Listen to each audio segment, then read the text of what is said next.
Hola, ¿qué tal? Soy el Chef Carvajal y a quienes nos están acompañando en este 19º Congreso Internacional de Gastronomía de la Universidad del Caribe, Gastronomía y Trazabilidad del Campo a tu Mesa, les doy la más cordial bienvenida a nuestra mesa de investigación. Tengo el gusto de presentarles a las y los estudiantes que han dirigido sus esfuerzos por investigar las actividades derivadas de la gastronomía desde diferentes enfoques. En esta ocasión nos acompañan los estudiantes Mario Emanuel Blanco Toala, Mónica Díaz López, Carlos Adair Nahuatl Mo, Mariana Paola Polanco Jao, y como directora del proyecto la doctora Sterling, todos ellos de la Universidad del Caribe. Igualmente estarán con nosotros Edgar Jesús Ruiz Trinidad, Carlos Emilio García García, Emiliano Herrera Ayala, y también dirigidos por la doctora Angélica Selene Sterling Sosuaga de la Universidad del Caribe.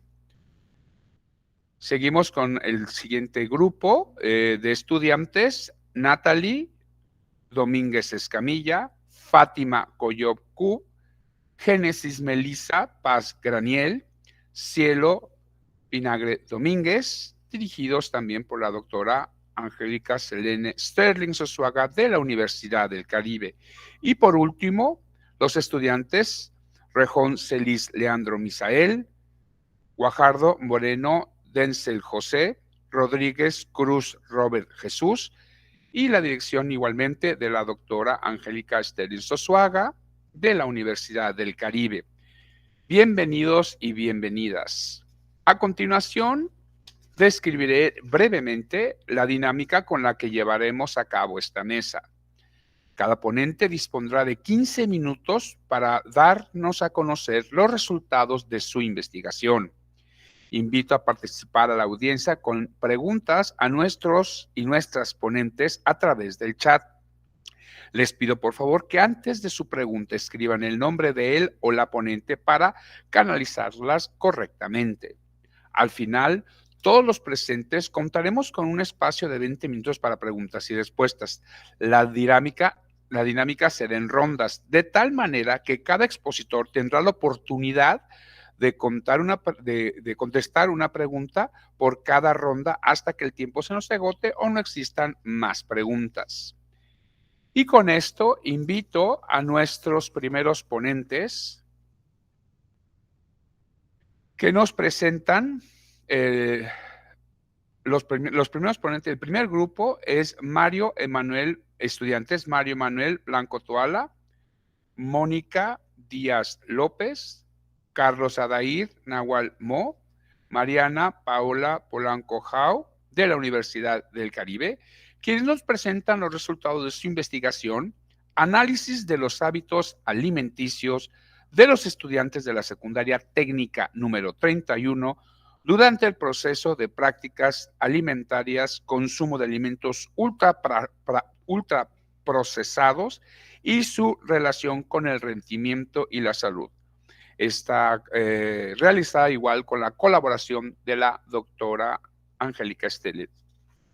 Así es que cedo la palabra a nuestro primer expositor.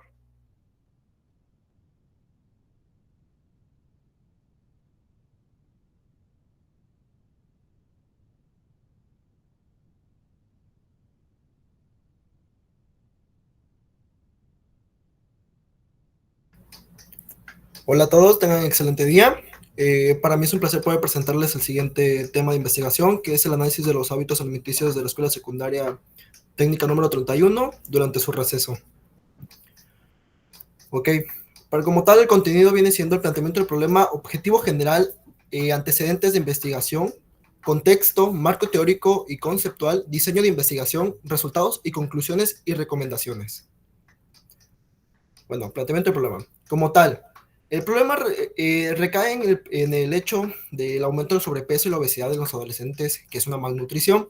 En este caso elegimos la Escuela Secundaria Técnica número 31, que ocurre porque los estudiantes consumen cada vez más alimentos ultraprocesados, que es un fenómeno conocido como transición nutricional, donde la comida rápida y procesada reemplazan a la comida tradicional. Esto tiene un impacto directo a la salud, causando enfermedades a largo plazo como diabetes, hipertensión, entre otras otras enfermedades, vaya.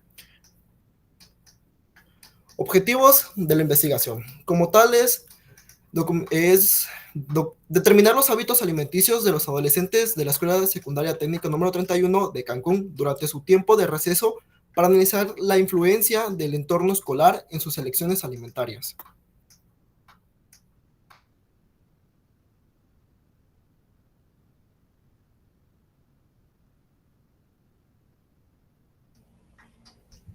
Bueno, y esta investigación no parte de cero, nos apoyamos en una base sólida de teoría, porque históricamente hablando, Van Horn, por ejemplo, de 2010, advertían sobre el peligro de las calorías vacías. Estas calorías son alarmantes porque el consumo de los ultraprocesados tuvo un aumento desde 2006 hasta 2016.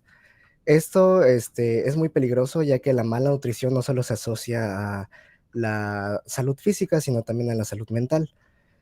También puede afectar a la depresión y, por tanto, afectar a todo nuestro entorno. También esto se ha visto que no solo se trata de sobrepeso, sino que también de mala nutrición en general, sobre todo a las personas que no están bien nutridas y están desnutridas. Esto se conoce como doble carga de malnutrición. Ahora, en el contexto que tenemos nosotros es que esta escuela está ubicada en Cancún, Quintana Roo, tiene una cultura turística que es un estilo de vida acelerado, se traduce como un estilo de vida acelerado y se traduce como un estilo de vida ocupado. Básicamente, el entorno alimentario es muy influyente por esas mismas razones, ya que la cafetería interna y los precios se ajustan demasiado a esta política que llegan a tener la mayoría de las personas. También los puestos ambulantes en el perímetro, ahí se ven más o menos dos en la foto, que suelen vender chicharrones, raspados, diferentes tipos de productos que llegan a afectar a la malnutrición de ciertas personas y por ende los tienen como hábitos.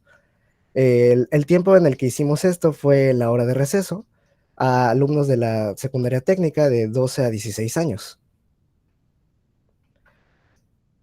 Y por tanto, también entendemos, como ya dijo mi compañero, que la transición nutricional es pasar de los alimentos convencionales, alimentos que son nutricionales, a alimentos ultraprocesados.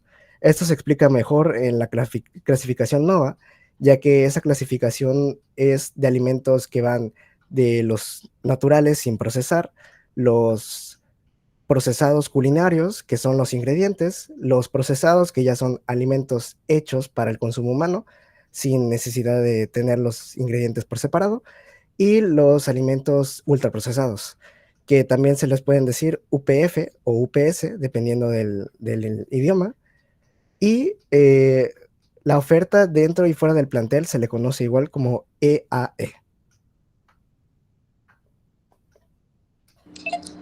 En nuestro diseño de investigación, nuestro enfoque fue mixto, ya que nos permitía obtener los datos numéricos precisos, lo que es cuantitativo, y el cualitativo nos permitía para interpretar, percibir los motivos detrás de dicha práctica. Nuestro tipo de investigación fue empírica, muestral, transversal y no experimental. Nuestro alcance fue descriptivo, con una variable dependiente de los tipos de alimentos y los precios que se manejan en el entorno a los estudiantes. Nuestra variable dependiente fue los consumos de alimentos en los estudiantes durante su tiempo de receso y el manejo que podían obtener de ellos.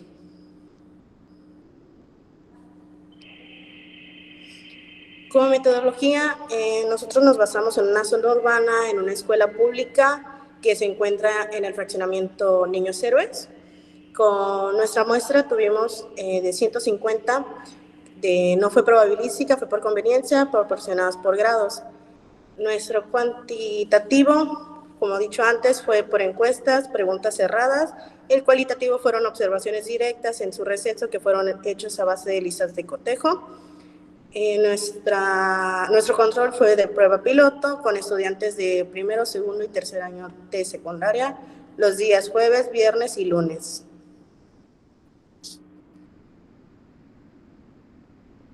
En el resultado podemos ver que hicimos preguntas en los cuestionarios como que influyen en los que deciden comer, donde los estudiantes respondieron en recomendados el 21.4%, por el sabor igual guiados es el 54.6%, que ha sido el mayor, y por la rapidez 14.1%.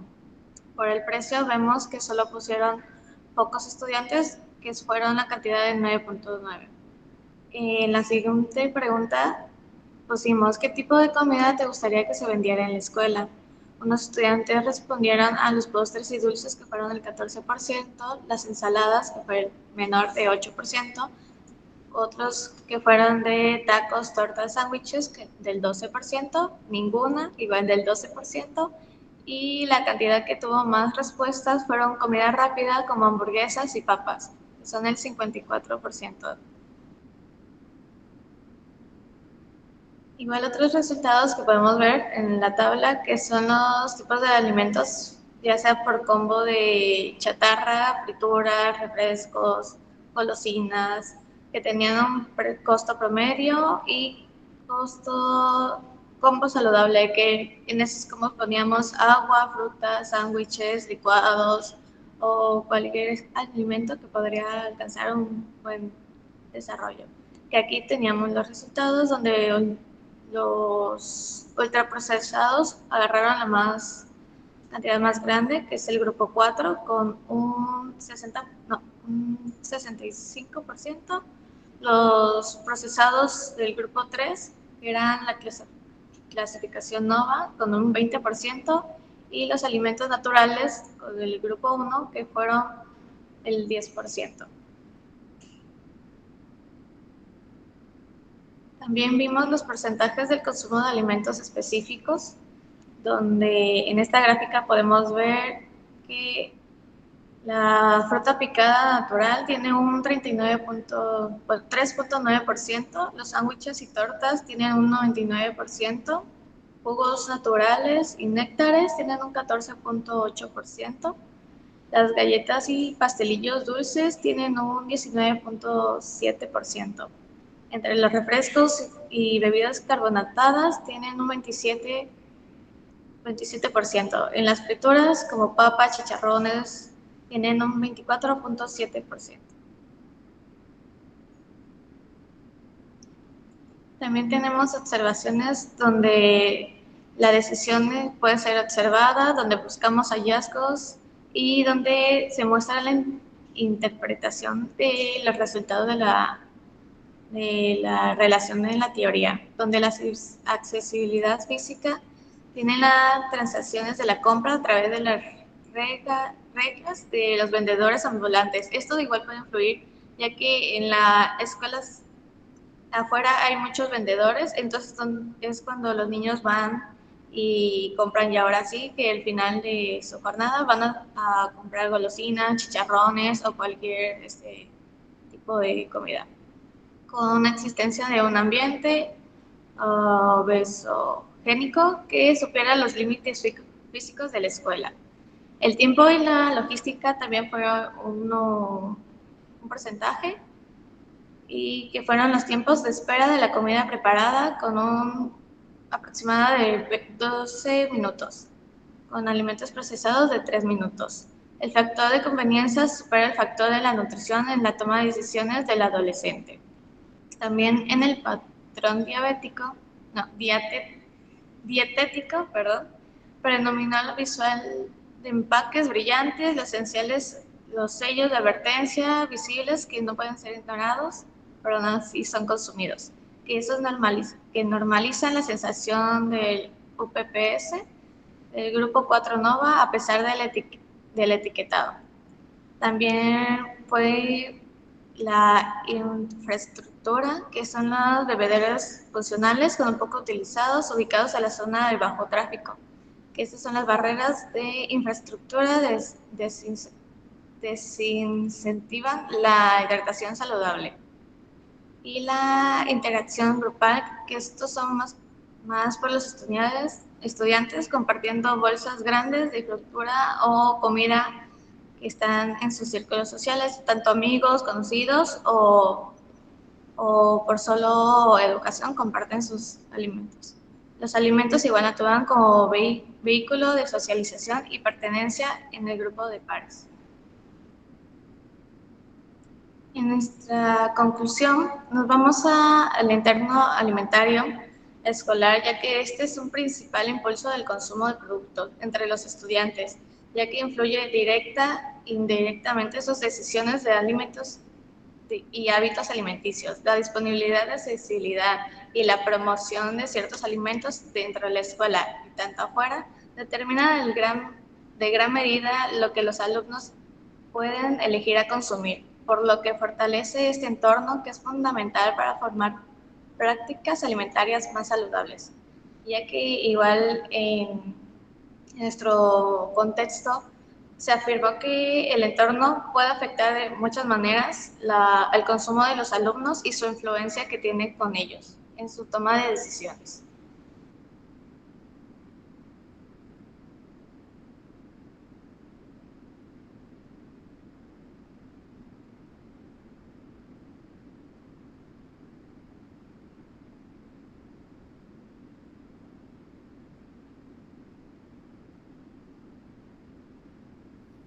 Pues creo que es uno de los temas que ha sido desde hace una década aproximadamente un problema ya de salud pública.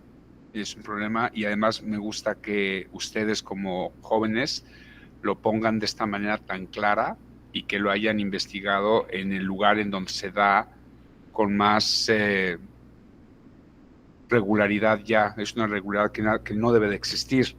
Pues felicidades, chicos, y adelante vamos con el segundo grupo de estudiantes. Ellos son Edgar Jesús Ruiz Trinidad, Carlos Emilio García García, Emiliano Herrera Ayala, de la Universidad del Caribe, que nos presentan los resultados de su investigación Patrones alimenticios y rendimiento académico en estudiantes de la Universidad del Caribe, realizada en colaboración con la doctora Angélica Sterling. Cedo la palabra a nuestro segundo grupo de ponentes.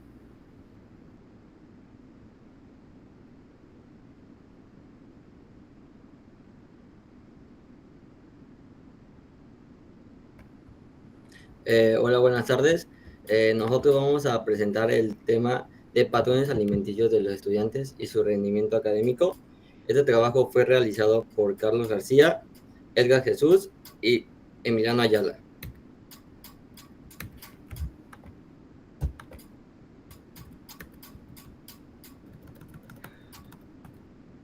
Perdón.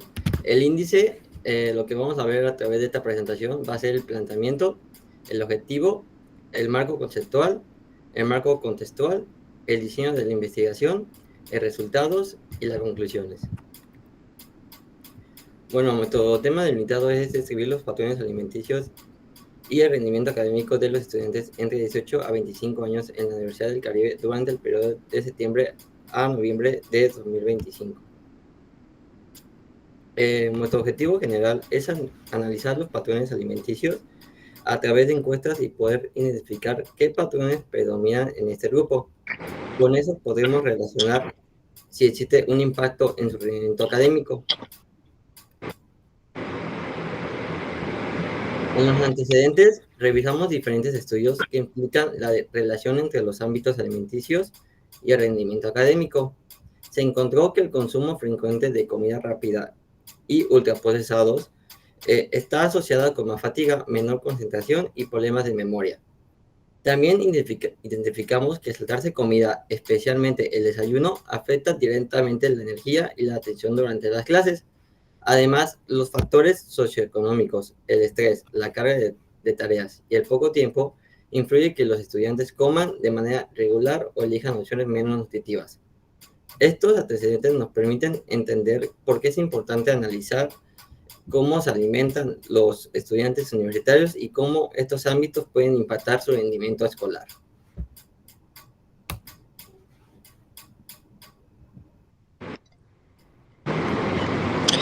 En el marco teórico conceptual, aquí es fundamental establecer un marco teórico claro para nuestra investigación, y aquí analizamos los que son los patrones alimenticios, como el conjunto de hábitos y creencias y comportamientos alimenticios, sobre todo de los estudiantes.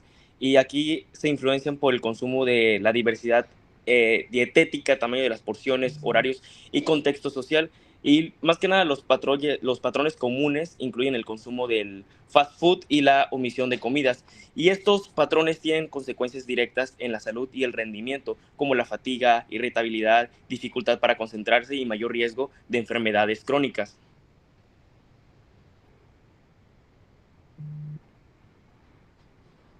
El marco contextual, y aquí es para comprender mejor el problema, y es crucial analizar el contexto en el que desenvuelven los estudiantes de la Universidad del Caribe, que se encuentran ubicados en el estado de Cancún, Quintana Roo. Y en este escenario físico, el campus ofrece diversas opciones alimentarias, tanto saludables como ultraprocesadas, influenciadas por el transporte público y la variedad de oferta. En el escenario sociocultural, la universidad alberga estudiantes de diversas regiones, exigiendo un proceso de adaptación en el escenario económico. El alto costo de la vida obliga a muchos estudiantes a trabajar, optando a menudo por comidas más baratas, pero menos nutritivas para la salud. Y es por eso que esta investigación es muy importante.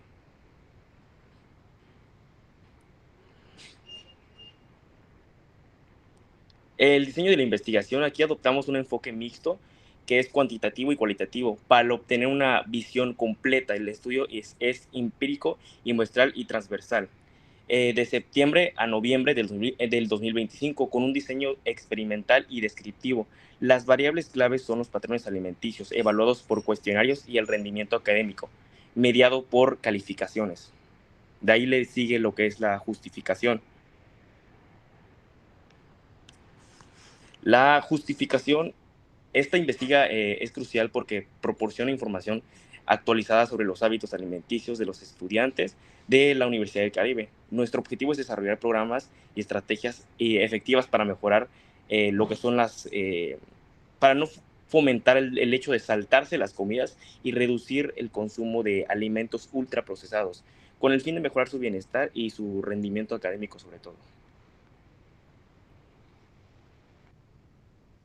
Y bueno, en los resultados tenemos para empezar estas dos gráficas, las cuales hicimos mediante encuestas. Estas encuestas, la primera gráfica, como podemos ver, habla sobre la omisión del desayuno, en donde básicamente buscamos lo que es la frecuencia de cuántas veces se saltan el desayuno. Aquí podemos ver que el 36.9% se lo salta frecuentemente y un 15.8% se lo salta pues siempre, ¿no? La mayor parte del tiempo. Solamente con estos dos porcentajes ya es un poquito más del 50% de alumnos que básicamente se saltan lo que viene siendo el desayuno. Obviamente esto es algo alarmante y que pues obviamente trae consecuencias. En la segunda gráfica, más que nada, preguntamos lo que viene siendo cuántas comidas se hacen al día, incluyendo lo que son las colaciones. Aquí no hay como que mucha diferencia en cuanto a unos, pero aún así, el que más se nota o el que está más alto viene siendo 2 comidas al día. De ahí sigue la de 3 comidas al día.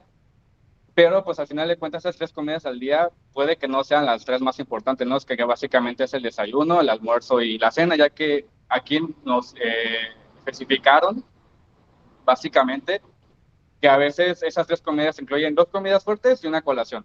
O sea, puede ser básicamente un desayuno, la colación y ya hasta la noche lo que viene siendo la cena.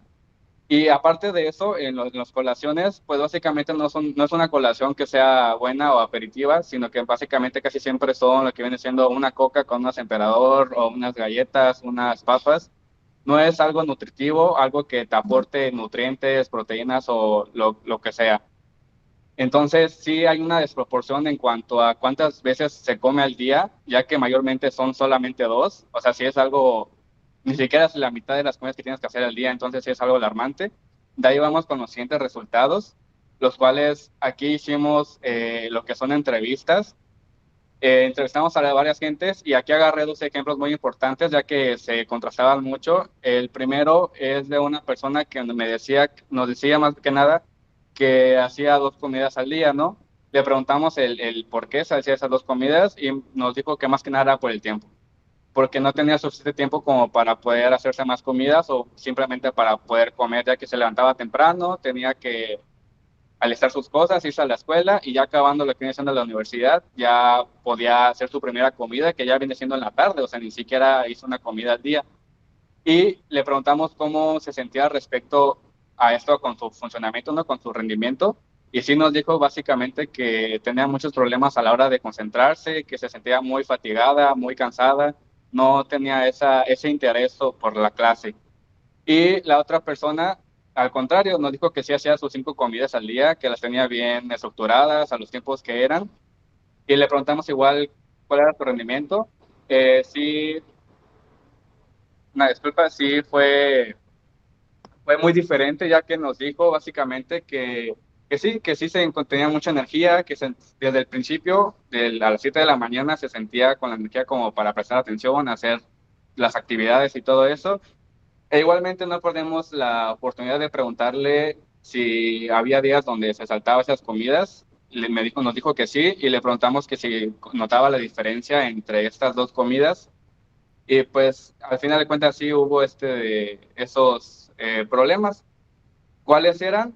Que si era una comida fuerte, como por ejemplo el desayuno, el almuerzo, la cena, sí notaba que estaba más baja de energía, más desbalanceada y no tenía tanta actividad para hacer esas cosas, tanto rendimiento.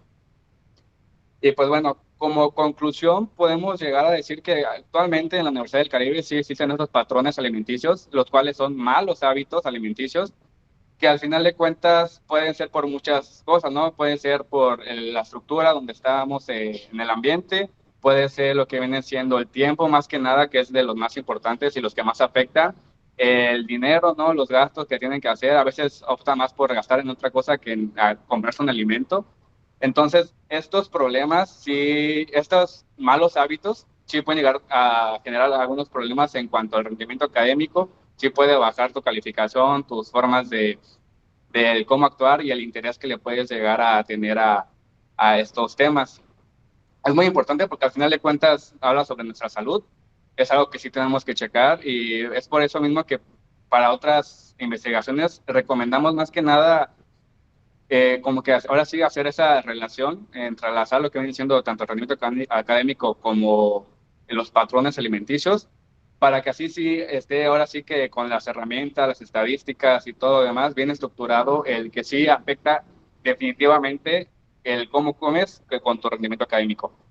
Y pues nada, igual poder hacer propagandas o algo para que los estudiantes tengan una mejor alimentación. Por nuestra parte es todo, muchas gracias. Están las referencias y... Definitivamente es un tema muy interesante, pues el primer alimento del día es el alimento que va a dar precisamente la energía para el resto de la jornada y creo que es una información interesante la que han recibido ustedes por parte de sus compañeros universitarios. Entonces, felicidades y nos vamos por nuestro tercer grupo de estudiantes ponentes. Ellos son Natalie Domínguez Escamilla, Fátima Cuyocó, Génesis Melissa Paz Graniel y Cielo Vinagre Domínguez, quienes nos presentarán los resultados de su investigación comparación sensorial de bebida fermentada tipo refresco y refresco ultraprocesado en estudiantes de la Universidad del Caribe, realizada en colaboración con la doctora Angélica Exterlin. Así es que les cedo la palabra.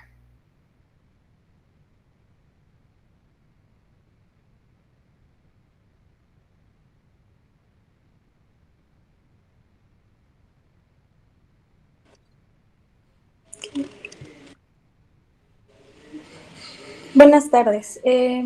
Pues como ya mencionó el profesor, vamos a hablar sobre la comparación sensorial entre un refresco ultraprocesado y una bebida fermentada tipo refresco.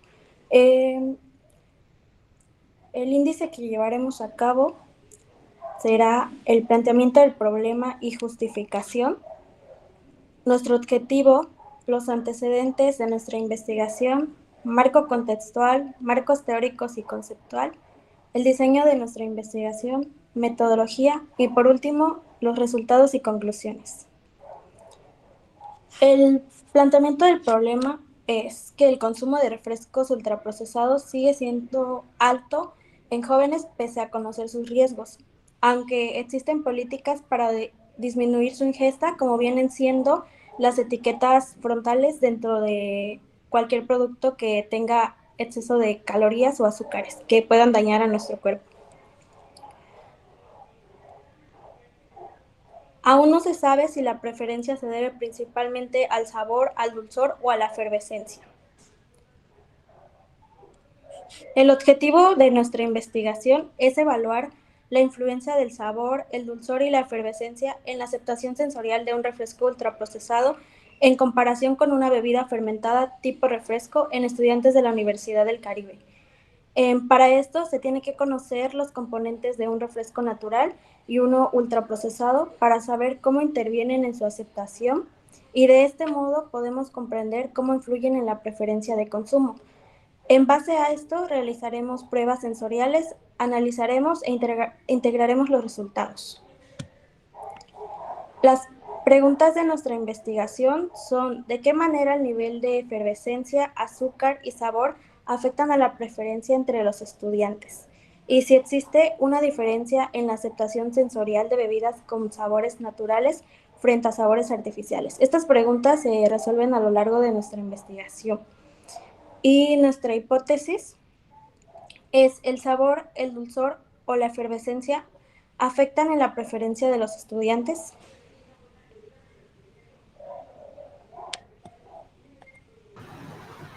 En cuanto a los antecedentes, son las investigaciones anteriores en las que nos basamos para poder conocer más acerca de nuestro tema, en la cual nos hablaba sobre los diferentes ingredientes de los refrescos ultraprocesados e incluso su definición, la cual el refresco ultraprocesado se define como una bebida no alcohólica, la cual tiene efervescencia y no tiene ningún valor nutricional, ya que sus principales ingredientes se basan en los colorantes artificiales, saborizantes, incluso edulcorantes. El alto consumo de los refrescos ultraprocesados se basa con los malos hábitos alimenticios o incluso poco saludable, ya que está relacionado con enfermedades como lo son la diabetes, el sobrepeso o incluso la obesidad. En diferentes investigaciones se ha demostrado que los principales atributos por los cuales los consumidores aceptan los refrescos ultraprocesados son por sus componentes industriales y sus principales características, por lo cual son el dulzor o el sabor.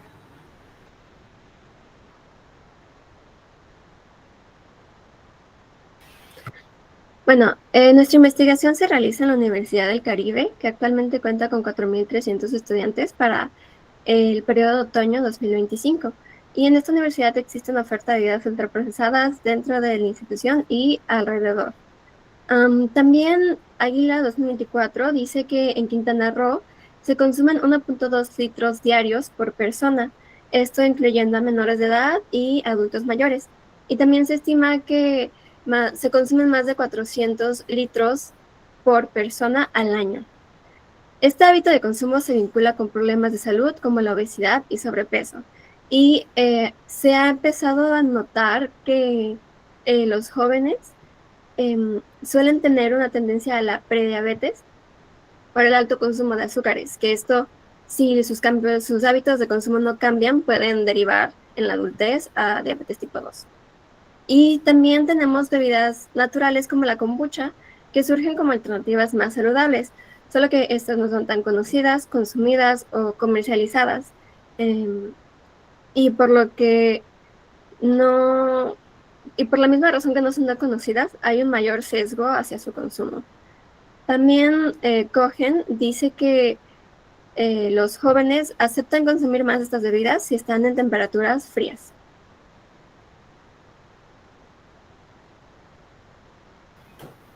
Bueno, pues ahora tenemos nuestro marco conceptual y teórico. Colocamos algunos conceptos claves En este caso, los refrescos ultraprocesados pues son bebidas industriales que incluyen azúcares, saborizantes y aditivos para aumentar su duración y atractivo.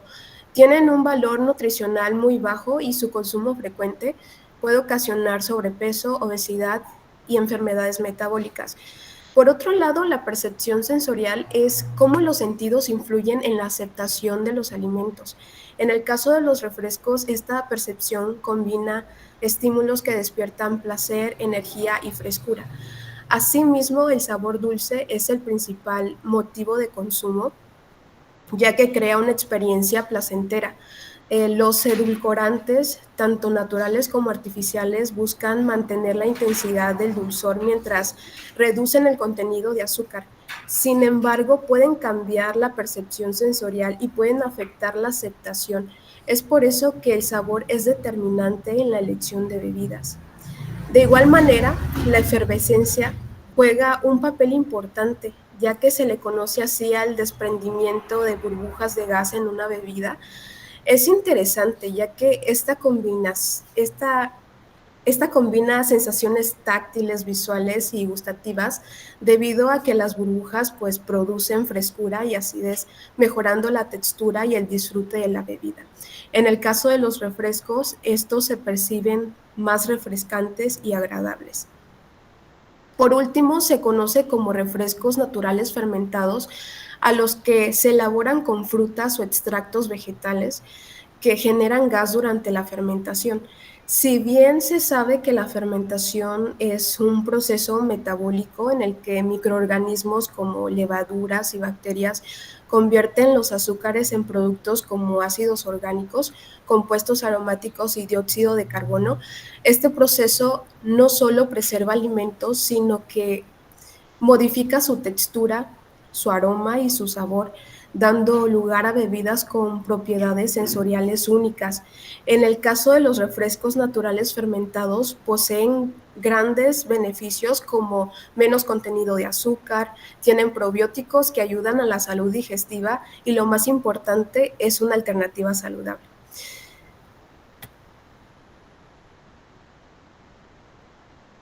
En nuestro diseño de investigación fue un enfoque mixto con alcance descriptivo.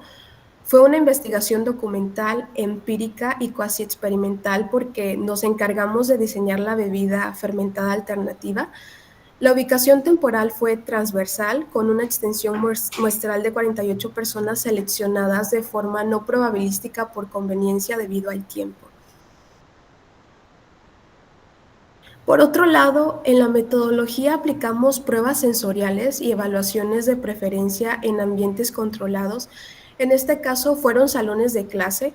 De igual manera, nosotros creamos la bebida fermentada tipo refresco sabor naranja. Lo hicimos a partir del jugo natural de la fruta, ginger bug, el cual es el fermento de jengibre que hicimos con agua, jengibre, azúcar y una fermentación con temperatura y cuidados especiales por 7 días, en la que constantemente se alimentaba de jengibre con azúcar para poder obtener una fermentación activa, además de agua y una mínima cantidad de azúcar. Una vez listos y embotellados todos nuestros ingredientes, dejamos fermentar 2 días más en un ambiente sin luz y con una temperatura no mayor a 26 grados. En este paso, las levaduras naturales del jengibre se alimentan del 50% al 60% del azúcar total de la bebida fermentada, dando como resultado una bebida con efervescencia, sabor natural a naranja y con un mínimo porcentaje de azúcar.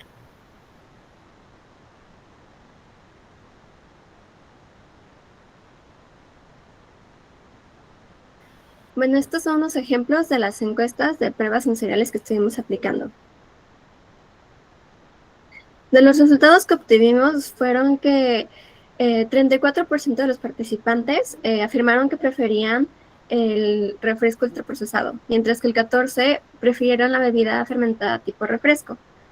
Esto representando un 70% y un 30% respectivamente.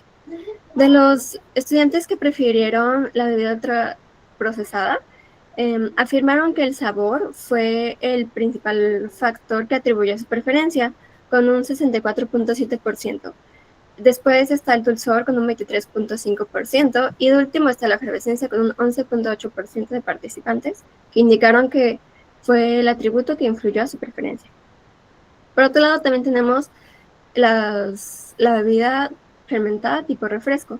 Y en este caso, el dulzor fue el atributo que influyó más en su aceptación, con el 57.1% de participantes afirmando que el bajo dulzor fue lo que influyó para su preferencia. Y el sabor pues tampoco se quedó atrás, con un 42.9% de aceptación. Como podemos observar, la efervescencia fue, pues, la influencia fue nula. Y pues también comparado con el refresco ultraprocesado, realmente la efervescencia no influyó tanto en su preferencia, en este caso. Otro dato que se nos hizo interesante fue la frecuencia de consumo, de aceptación por edad. Podemos observar que los participantes entre 17 y 19 años prefirieron ampliamente el refresco ultraprocesado, mientras que de los participantes de 18 años, solo 2 mostraron que les gustó más el refresco natural. Y en cambio, los jóvenes de edades de 20 a 25 sí mostraron una mayor aceptación hacia el refresco natural y hasta en algunos rangos de edades pues aceptaron más, como por ejemplo el de 21 años, en ese sí hubo una mayor aceptación a la bebida natural. También tenemos estas tablas que son acerca del nivel de dulzor percibido para cada refresco, en la cual indicaron que para el refresco ultraprocesado, 25 estudiantes dijeron que sentían el dulzor muy alto y 16 alto. Y en cambio, en la bebida fermentada, 22 estudiantes afirmaron que sintieron un dulzor bajo y 12 muy bajo. También tenemos estas que son el nivel de efervescencia percibida. Y pues en la procesada afirmaron que, bueno, 20 afirmaron que la consideraban, la percibían muy alta y 16 alta. Y en cuanto al bajo intermedio, pues 6 participantes respectivamente. Y para la bebida fermentada tipo refresco, 17 participantes afirmaron que sintieron una efervescencia como intermedia, ni muy grande ni muy poca, y 12 indicaron que la percibieron muy baja. Creemos que esto se debe tal vez a la temperatura, que tal vez haya tenido alguna variación, o pues al tiempo en el que pasó entre que se lo servimos y que lo tomaron. Pero pues esos son los resultados que obtuvimos, siendo pues claramente más de la bebida fermentada, más hacia lo bajo, muy bajo e intermedio. Y por último, esta es una tabla acerca de la intensidad del sabor percibido. Y para el refresco ultraprocesado, 22 estudiantes afirmaron que sintieron una intensidad del sabor a naranja muy alto, seguido de 17 estudiantes que afirmaron que estaba muy alto. Y en cuanto a la intensidad del sabor para la bebida fermentada, hubo un poco más de variación entre bajo y muy alto. Como podemos observar, 15 estudiantes afirmaron que fue muy alto, y después nos seguimos a 12 que dijeron que era alto, 10 que dijeron intermedio y 9 que dijeron muy bajo. Este sí estuvo muy variado, pero pues esto se basa mucho en cómo lo percibieron cada uno y pues es algo que es muy subjetivo. Estas son algunas fotos del proceso que tuvimos para las pruebas sensoriales y las evaluaciones de percepción, de preferencia.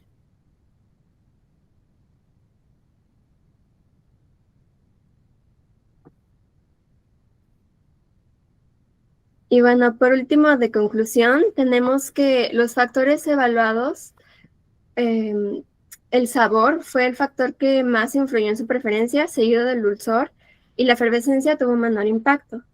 Esto pues confirma que los aspectos sensoriales determinan la aceptación y que se puede mejorar la bebida fermentada en futuras investigaciones buscando potenciar el sabor.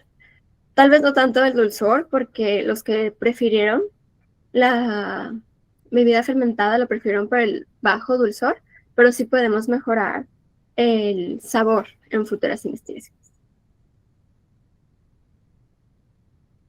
Estas son nuestras referencias. Y bueno, eso sería todo por nosotros. Muchas gracias. No, muchísimas gracias a ustedes. Creo que es un tema súper actual en redes sociales y en todas las plataformas. Están súper de moda estas bebidas fermentadas a base de jengibre.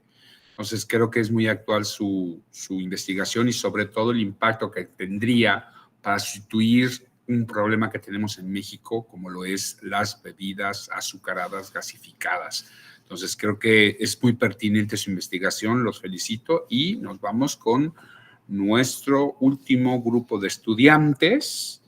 Ellos son Rejón Celis, Leonardo Misael, Pencel José Guajardo Moreno, Robert Jesús Rodríguez Cruz, quienes nos presentarán los resultados de su investigación Evaluación sensorial del mojito elaborado con alulosa en sustituto de azúcar refinada, realizada en colaboración con la doctora Angélica Sterling. Así es que le cedo la palabra al último grupo de estudiantes.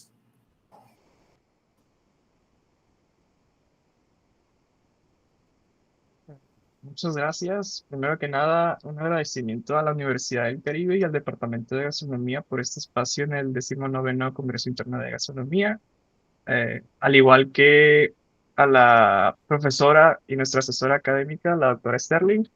Y bueno, como aclaración inicial, nosotros no promovemos el consumo de sustancias alcohólicas. Esto queda bajo... bueno, no promovemos el consumo de bebidas alcohólicas en ningún momento.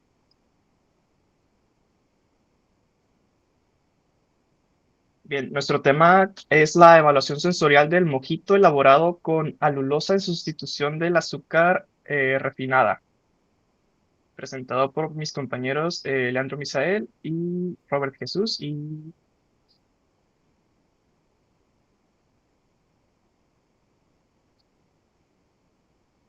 bien, nuestro contenido como primer punto tenemos lo que es la problemática, de ahí nos pasamos a lo que son los antecedentes, justificación, objetivo general, objetivos específicos, las preguntas de investigación, el marco contextual, seguido del conceptual y del teórico, el diseño de la presentación, las variables, la hipótesis, los resultados y como por último punto, las conclusiones de nuestra investigación.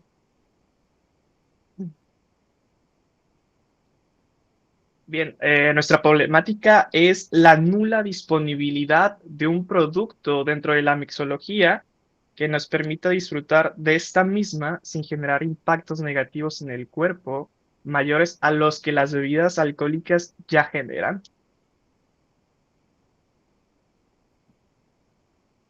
Bien, como antecedentes tenemos que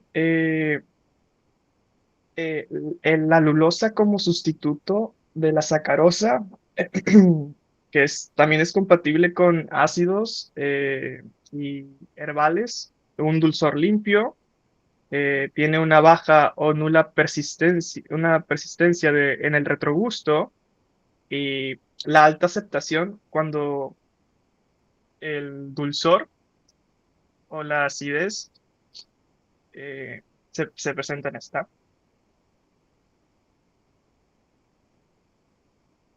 Y bien, como justificación tenemos el expandir la mixología hacia algo funcional, la utilización de ingredientes innovadores como lo es la alulosa, tanto en la mixología como en la repostería, y bien, la sostenibilidad e innovación que genera esto dentro de la gastronomía. Y bien, como objetivo general tenemos el evaluar la aceptación sensorial del mojito elaborado con alulosa en sustitución del azúcar refinada para la determinación de su viabilidad sensorial en la mixología.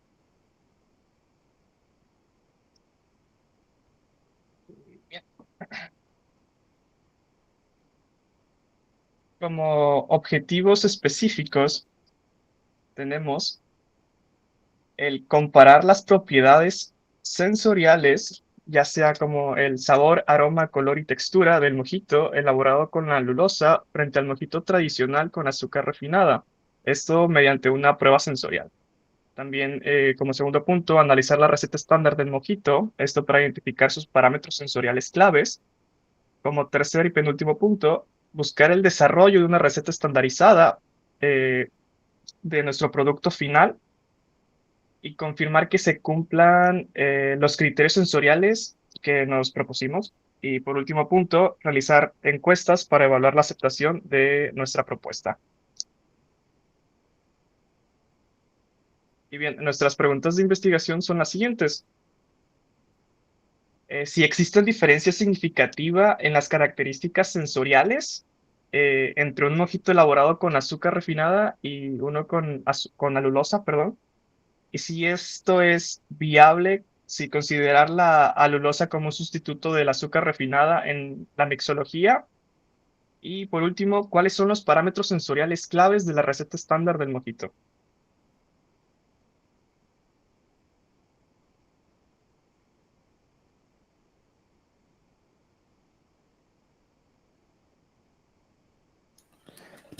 Bueno, yo les presentaré básicamente lo que es el marco conceptual.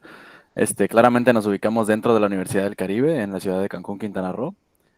Nuestro periodo de nuestra investigación fue entre septiembre y noviembre del 2025 y pues está enfocado principalmente en estudiantes y docentes de la Universidad del Caribe, teniendo en cuenta que la mayoría de estos sean mayores de edad, ya que la práctica de la mixología, si bien sí pueden implementarse en ciertas personas menores de edad, por ejemplo de 17 años, no es lo más adecuado, ya que pues claramente son bebidas alcohólicas en su mayoría. También lo que buscamos es, claro, lo que ya mencionó mi compañero, que es la reformulación del mojito tradicional, y debatir entre la atención cultural, que es el disfrute y la salud en la mixología. Esto nos deja pues básicamente lo que sería una problemática, ya que muchas personas dirán, bueno, ¿qué ventajas nos daría la lulosa, no? O sea, ¿por qué necesitaríamos cambiar algo que de por sí ya es dañino para el cuerpo, como es alguna bebida alcohólica o un preparado, un cóctel? Pero realmente veremos más adelante, que sería, por ejemplo, en el marco conceptual, que es claramente algo que sí es una cosa viable, respondiendo una de las preguntas de nuestra investigación, porque tenemos lo principal, que sería la lulosa, que por mucha gente no la conoce, la desconoce o directamente no sabe qué es, que básicamente es un monosacárido no calórico, es básicamente similar al azúcar, es un azúcar raro, es químicamente parecido y funciona de la misma manera, incluso para, como mencionó mi compañero, para lo que sería básicamente repostería, ya que funciona de igual manera, funciona como caramelizante, funciona como volumétricamente, o sea, funciona en volumen, para dar volumen a las mezclas, a las preparaciones, y literalmente puede funcionar para reemplazar el azúcar. ¿Por qué? Porque es un tipo de azúcar. Es natural, obviamente, no es un tipo de edulcorante artificial. Y pues básicamente sí nos da una ventaja como tal por encima sobre el azúcar, que sería básicamente que uno, el cuerpo no lo absorbe, por ende no le genera un gasto, un añadido calórico. Y segundo, puede ayudar a la sensibilidad a la insulina, que lo cual para las personas que tengan diabetes tipo 2 puede ser una alternativa muy viable en ese sentido, ya que el consumo regulado de esta puede ayudarnos un poquito en Luego tenemos otro término que es resabios, que ya mencionó mi compañero anteriormente. Resabios básicamente se refiere a la parte de que ese retrogusto o esa sensación que nos dejan ciertos alimentos, que a veces es muy notorio, por ejemplo en los aceites o parecidos. En el caso de los edulcorantes, muchos de estos dejan algún tipo de resabio. En el caso de la lulosa no es así. Y por último nos queda lo que sería la evaluación sensorial, que para quienes no sepan o no hayan entendido incluso con equipos anteriores, es básicamente una disciplina científica que nos ayuda a medir básicamente tanto gusto, tanto a veces incluso tacto, a veces visuales, a veces olores, dependiendo de claramente lo que estemos evaluando. Y claramente nos ayuda también para pues, ayudarnos a validar si realmente las preguntas que nos hicimos anteriormente sobre si sería aceptado en la mixología o si realmente la gente lo aceptaría, pues nos ayudaría esta parte de evaluación sensorial, dado que nosotros realizamos unas encuestas durante nuestras evaluaciones para poder responder estas preguntas. Y aquí es donde nos encontramos el marco teórico. En el marco teórico tenemos muchas cosas, pero pues básicamente las voy a resumir bastante rápido. lo que sería la funcionalidad fisioquímica, que es lo que ya expliqué, que es básicamente químicamente similar o casi igual al azúcar. Lo único que cambiaría sería esta parte del dulzor. También encontramos lo que sería la propiedad estructural, que como lo mencioné, sería el volumen, o sea, las formas de utilizarla. Luego tendremos lo que sería el perfil sensorial, que esto pues básicamente es el cómo en el cuerpo lo percibimos nosotros y cómo incluso nosotros podemos no diferenciar, como más adelante les mencionaremos, que puede que hay personas que no diferencian realmente este gusto o esta sensación a la hora de probar un producto similar.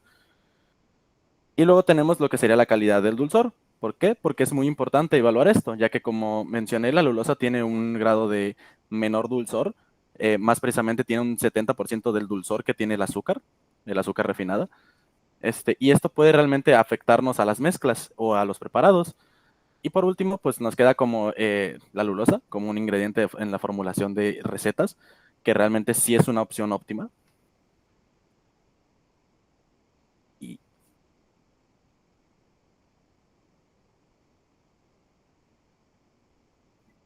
Como diseño de investigación será un enfoque mixto. La fuente es empírica, son los datos obtenidos mediante nuestras pruebas sensoriales. El muestreo va a ser por conveniencia. Participaron en este caso 37 estudiantes de mayores de edad. Nuestro diseño es transversal. Solamente vamos a recolectar datos en este momento.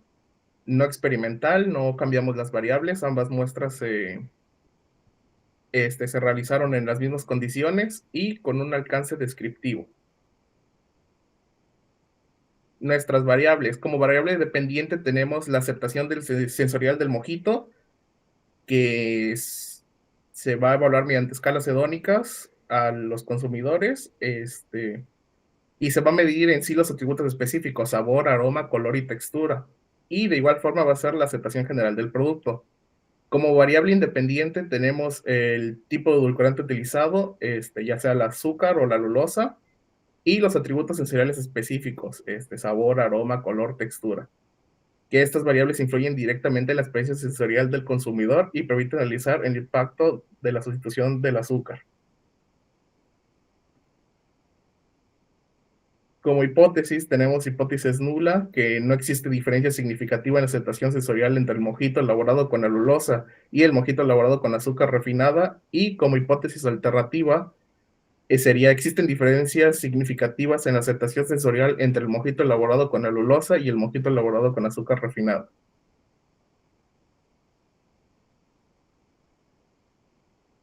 La recolección de datos se aplicaron pruebas sensoriales estructuradas con una escala hedónica de 5 puntos en sesiones controladas. Los participantes evaluaron ambas versiones del mojito en condiciones similares, registrando su percepción sobre los atributos definidos.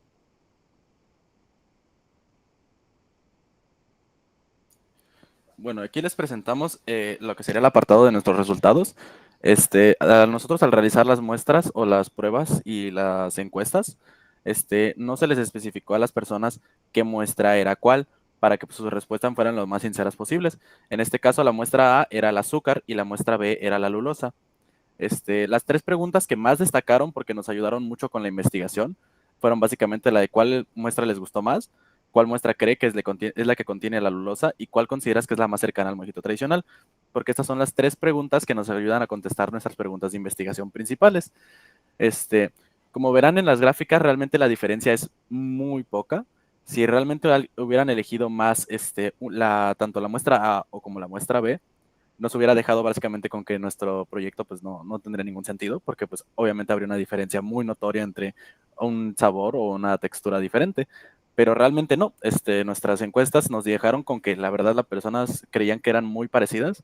Si al caso la diferencia era más entre a lo mejor los otros ingredientes, la acidez del limón o incluso la concentración de la hierbabuena, que también se consideró y en las encuestas estaba ese apartado. Y pues en general, la respuesta a nuestras encuestas básicamente es que la diferencia en la aceptación es mínima, respondiendo una de nuestras preguntas de investigación. Y básicamente, pues, mucha gente también nos contestó que no estaban seguros, entonces eso también nos ayudó bastante, porque si el hecho de no saber diferenciarlo, o sea, no poder dar una respuesta concreta, también ayuda bastante a que nosotros podamos dar a entender que realmente es un producto viable y es una opción muy, muy buena que nosotros desarrollamos. Y para finalizar, pues nos quedan las conclusiones, que como ya mencioné, pues que el mojito que nosotros elaboramos se mantiene una aceptación sensorial similar, quizás no exacta, porque pues, lógicamente no se puede hacer todo exactamente igual. La diferencia pues es obviamente mínima, como ya mencioné. El sabor y la textura pues fueron los atributos más influyentes. Y pues básicamente en color, aroma y otras medidas que nosotros estuvimos revisando, realmente pues no hay ninguna diferencia al elaborarlos, ya que la lulosa es del mismo color de la azúcar refinada, es exactamente el mismo color. Ambas son blancas, ambas aportan el mismo volumen al cóctel, ambas aportan la misma disolución en el cóctel. Entonces las variables que realmente pudieran hacer que este apartado cambiara, pues no las modificamos como tal. Y pues por último, nos queda que pues nuestro estudio realmente sí está aportando una evidencia, realmente. O sea, sí llegamos a una conclusión en la que sí es óptimo elegir un edulcorante como como la lulosa, uno de los considerados mejores edulcorantes, tanto a nivel global como a nivel nacional de México. Y obviamente esto podría incluso elevar su precio, pero eso no es la parte de la investigación que estamos enfocados nosotros. Nosotros estábamos enfocados más solo en la parte de si es óptimo para la mixología. Y básicamente esa sería toda nuestra investigación, dando como conclusión que sí, es una opción viable. Gracias. Muchas gracias a ustedes y con esto terminamos las ponencias de esta mesa. A continuación, les recuerdo a la audiencia que pueden participar con preguntas a nuestros y nuestras ponentes a través del chat. Les pido, por favor, que antes de hacer una pregunta, escriban el nombre de él o la ponente para canalizar correctamente. Y comenzamos con la primera sesión de preguntas, y esta pregunta va dirigida a Manuel del equipo 1, en donde la pregunta es: ¿cuáles son las estrategias que el plantel de la Escuela Técnica 13 implementa durante el receso para combatir esta problemática, si es que existen, y si se podría hacer algún programa para resolver esta problemática que ustedes vieron?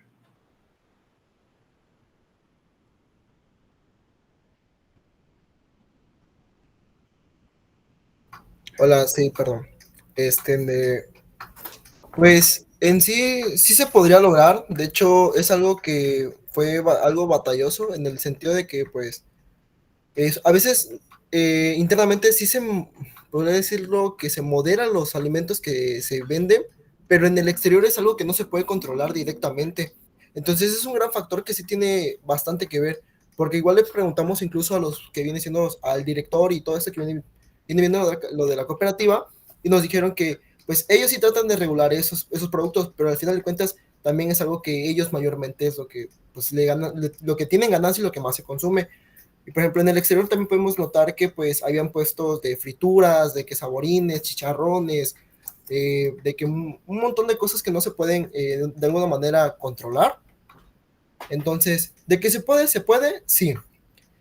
Algo que podría implementar como una solución sería prácticamente iniciar y más que nada enfatizarles que los alimentos que se están consumiendo no son realmente buenos para la salud, que hay incluso alternativas saludables como para poder darlos, ya sea como por ejemplo deshidratados, almendras, otros tipos de cosas, pero sin embargo eso tiene mucho que ver con las influencias que tienen con su entorno, así mismo con compañeros, ya sea familia, ya sea cuestiones exteriores.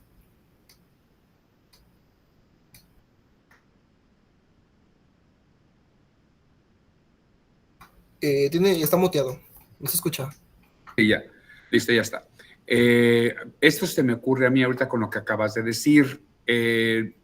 Los estudiantes en el receso tienen acceso a estos alimentos. Ellos pueden salir del plantel y comprar estos alimentos, o ¿cómo es posible que algo que está fuera del plantel entra a la hora del receso? No me queda claro esto. Pues es que donde está por así decirlo, su entrada son rejas. Entonces tienen dos tipos de rejas. Tienen una que es la entrada y una salida. A veces le pasan el producto por la salida, porque incluso lo pudimos notar, que era, por ejemplo, de que, ¿sabes qué? Te lo paso de ese lado, ¿no? O incluso los familiares metían loncheras, y en esos tipos de loncheras o en bolsas que se entregaban ya venían, por ejemplo, de que un snack, como unas ahorita nada más para seguir. Ellos decían que es para picar, ¿no? Pero al final de cuentas es un producto que está entrando, que es precisamente, que no es originario de adentro. Entonces, el producto también se mueve por así decirlo, de afuera hacia adentro, en ese aspecto de cambios de la reja. Ok, sí, porque eso es cuando vi tu fotografía, sí me quedé, ¿cómo pueden tener acceso a esto? Pues muchísimas gracias y continuamos con la siguiente pregunta. Esta pregunta va para Carlos Emilio García García, del segundo grupo de estudiantes, que nos preguntan cuáles fueron las razones que los estudiantes de la Universidad del Caribe expusieron como saltarse el desayuno. O sea, ¿cuáles son las razones que ellos pusieron para saltarse el desayuno? ¿Cuáles son los motivos para no desayunar?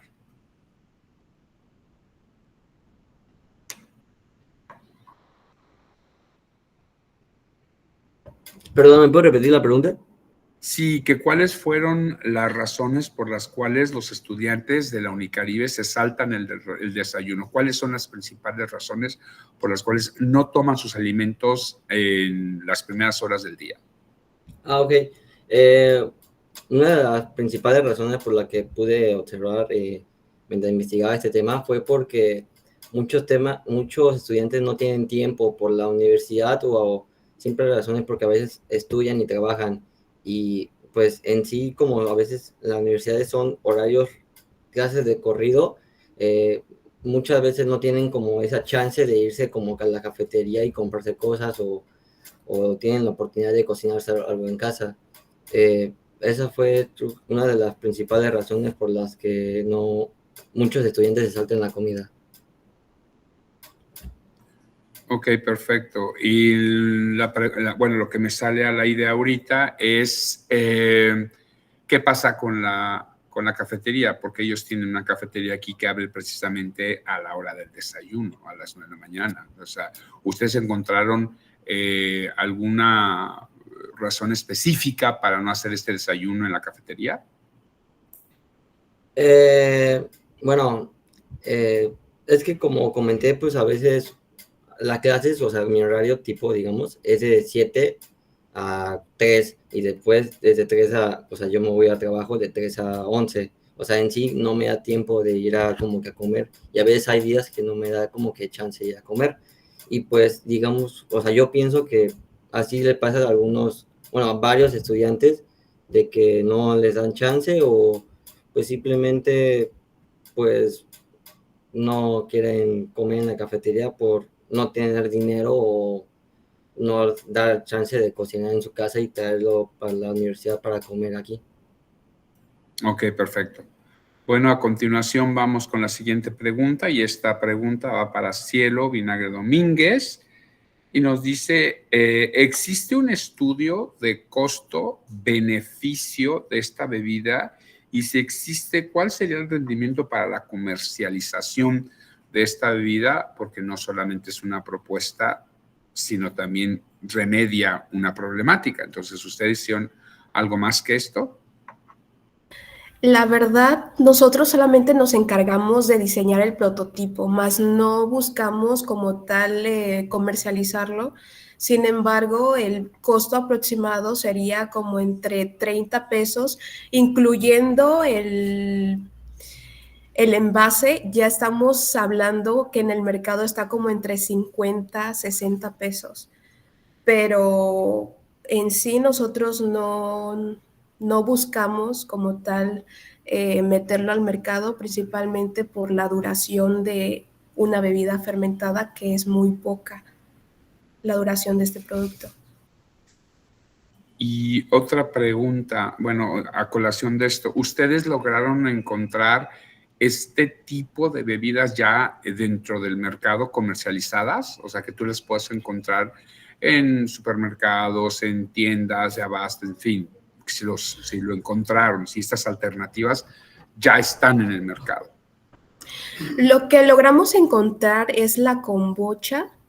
Esa sí la venden en los supermercados. Su precio igual está como entre 50 a 70 pesos más o menos. Algo aparte de este tipo de bebida no hemos visto, solamente ha sido como que una referente al parecido de nuestro tema. Perfecto, muy bien, muchísimas gracias. Y a continuación vamos con el equipo de Leonardo Misael. Esta pregunta es para ustedes, si la quiere responder Leonardo. ¿Qué otros sustitutos de azúcar se podrían usar y por qué específicamente escogieron alulosa? ¿Por qué específicamente alulosa? Claro, respondiendo a la primera parte de la pregunta sobre qué otros sustitutos del azúcar, como tal, pues no serían edulcorantes, claramente. Los principales, yo creo, o más seguros, serían uno llamado xilitol, ya que este tiene un beneficio que es a la parte de la dentadura, nos ayuda a conservar el esmalte dental, y de hecho está utilizado en muchos productos que son precisamente para eso, para el cuidado de los dientes.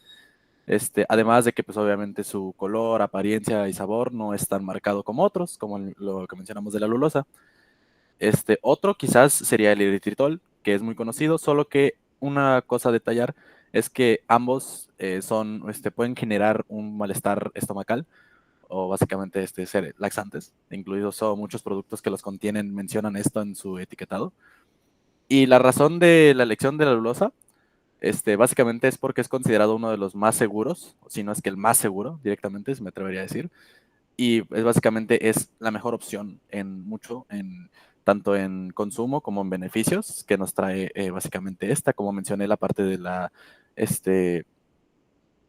insulina. Igual creo que hay una pregunta que mencionaron sobre la diabetes tipo 1 y tipo 2, que pues básicamente tiene mucho que ver. Y sí, es completamente segura para el cuerpo humano. El cuerpo humano la desecha en alrededor de 24 horas mediante la orina. No la absorbe como tal, el cuerpo no la digiere, no la procesa.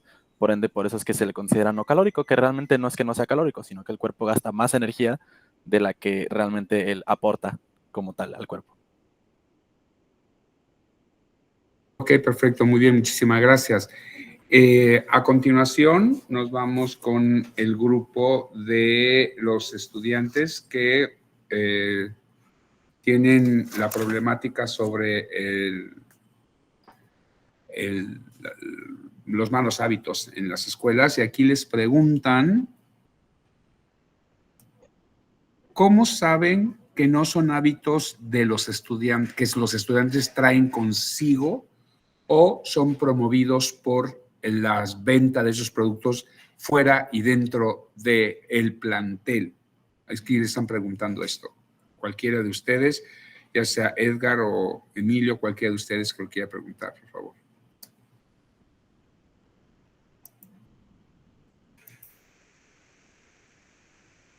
¿Me puede repetir la pregunta, perdón?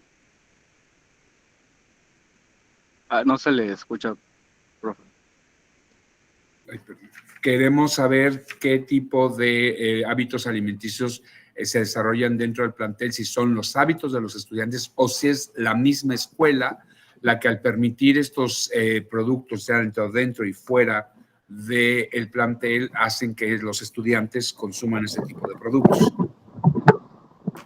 Yo creo que más que nada que es el tema de los estudiantes, ya que ya son gente universitaria, entonces ya saben ellos qué consumir y qué no, al final de cuentas. Entonces, es más por causa de los estudiantes el que tengan los malos hábitos alimenticios, no tanto de las cafeterías o de la escuela, porque igual ellos ya tienen como que las cafeterías o ciertos locales tienen comida igual saludable, entonces al final de cuentas ya ellos eligen qué comer también.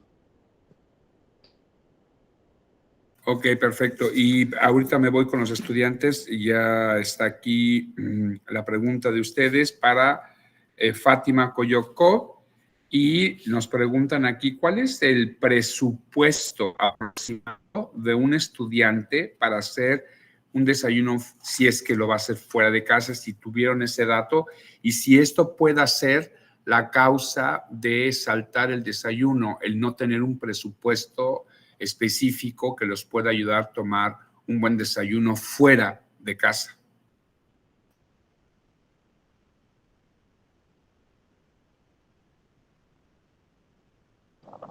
Yo creo que el presupuesto igual sí es algo que tiene mucho que ver, pero al final de cuentas el poder tener una comida balanceada no tiene tanto que ver con el presupuesto, porque puedes comprar hasta en la tienda de la esquina las verduras, una comida balanceada y que puedas consumir con normalidad. Ok, perfecto. Continuamos con el siguiente grupo de estudiantes, el equipo número 3. ¿Y qué tipo de variedades de sabores se podrían hacer con esta tipo de fermentación, puesto que ustedes lo hicieron solamente con naranja? Si una de tus variantes fue que el sabor podría ser uno de los que influía, ¿por qué no decidieron hacer diferente tipo de sabores para poder tener una gama diferente, y si se pueden hacer con diferentes sabores? Sí, sí se pueden hacer con diferentes sabores. De hecho, en nuestras pruebas pilotos probamos con sabores como fresa y limón, que al darnos cuenta, la fresa sí destaca como un sabor más fuerte. Sin embargo, lo quisimos enfocar más a lo que encontrábamos dentro de la universidad, específicamente en la cafetería, que es donde podemos encontrar bebidas como la Fanta, que pues es de naranja. Entonces, por eso quisimos hacer nuestra bebida en base a naranja, pero sí se puede hacer con otras frutas. Pero sí tendrían que ser frutas que tengan una fructosa alta, como vendría siendo la fresa. El limón sí se puede, pero tarda más en fermentar. Y la maracuyá igual por el nivel de azúcar que tiene. Perfecto, muchísimas gracias. Y a continuación es la segunda pregunta para el equipo número 4, y eso es para Dancel José. ¿Qué tan rentable, ojo, fíjense de la pregunta, qué tan rentable es el uso de la alulosa como ingrediente para la comercialización de una mixología en la industria gastronómica? ¿Qué tanto puede afectar en el costo? Y si su variante, en este caso, que es el azúcar, esta variante de endulzar las bebidas con alulosa, puede ser tan rentable como el uso de azúcar. Bien, en este caso tenemos que la alulosa es un poquito cara en comparación con el azúcar refinada. Esto sí podría elevar un poco el costo de cualquier cóctel, pero en cambio tenemos dos factores, ¿no? Uno que es la parte de la ingesta calórica por el azúcar, que esto con la alulosa no lo tenemos, hace menos daño en cuestión de consumo calórico. Y por otro lado, pues tenemos el consumo del alcohol, que siempre va a ser malo. Entonces, pues habría que comparar si preferimos que nos haga un poco menos de daño en cuestiones de salud, y arriesgarnos a pagar un poco el precio de esto. Por último, alguien hace una pregunta que se me hizo bastante interesante. Yo creo que aquí es donde radica mucho el uso de la alulosa como alternativa. ¿Es posible aplicar este tipo de endulzante en todo tipo de bebidas en la mixología actual?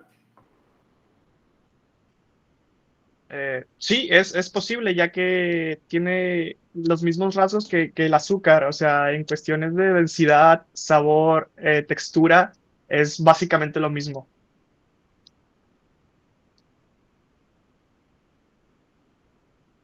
No se le escucha. Adelante, Leandro, si tienes alguna aportación, por favor. Bueno, quiero complementar las dos respuestas de mi compañero.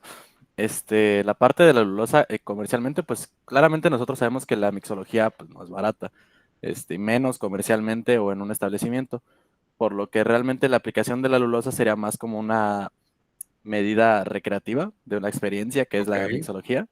Entonces, realmente ese costo adicional no sería notado porque de por sí un cóctel es bastante caro. Hay cócteles que llegan a ir desde los 500 hasta los 1,500 pesos. Entonces, realmente el cambio entre azúcar estándar o alulosa no creo que sea una opción, sino sería como más para el tipo de público que esté buscando esta experiencia.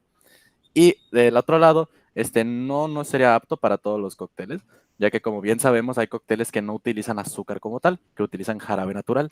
Ok. Para ese tipo de cócteles no sería óptimo la alulosa, ya que pues prácticamente tendremos que generar este jarabe natural de forma artificial, que sí se podría a lo mejor, pero la mayoría de los que son jarabes que vienen cócteles con jarabe natural suelen venir con alguna fruta o con algún aditamento que básicamente nos aporta fructosa o glucosa de alguna manera. Entonces, tendremos que ver como que sustituir eso y se volvería un producto muy artificial, la verdad. Entonces, creo que no es el objetivo de la mixología como tal, perder el valor. Por eso nosotros elegimos el mojito, precisamente porque era dentro de la mixología es el que menos valor podría perder, ya que solo tendríamos que alterar una variable dentro de su receta estandarizada o tradicional. Perfecto. Solo queda una pregunta interesante que estoy leyendo aquí. Gracias por su participación. Yo creo que ha sido una de las mesas con más preguntas en el chat. Y aquí nos preguntan, esta pregunta va para los estudiantes que investigaron sobre esta alternativa de bebida fermentada. Al ser una bebida fermentada, tiene cierto grado alcohólico.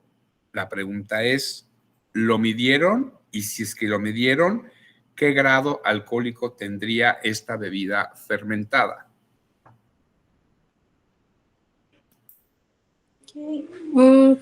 No lo medimos como tal. Hay maneras de medir el alcohol de la bebida, que es por medio de una probeta que se inserta dentro de la bebida y te da el porcentaje de alcohol. Sin embargo, nosotros no contamos con ella. Entonces nos estamos basando en la teoría y confirmándolo en base al asesoramiento del técnico cervecero y licenciado en gastronomía, Fermín Flores, cuya formación está respaldada por diversos diplomados y certificados como Local Beer Expert y Global Beer Expert, que en base a lo que él nos comentó y en base a la teoría que nosotras hemos investigado, el nivel de alcohol que se genera en la botella de 600 mililitros es de 0.5 a 1%.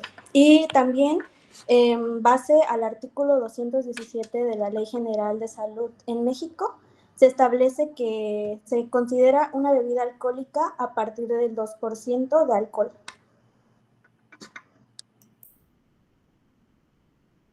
Está apagado su micrófono. Extraordinaria respuesta, lo acabo de decir, extraordinaria respuesta, felicidades, es una contribución que esperábamos saberlo para poder hacer más redonda su investigación. Muchísimas gracias. Para finalizar, agradecemos a los y las ponentes que nos han mostrado los resultados de sus trabajos de investigación en esta mesa.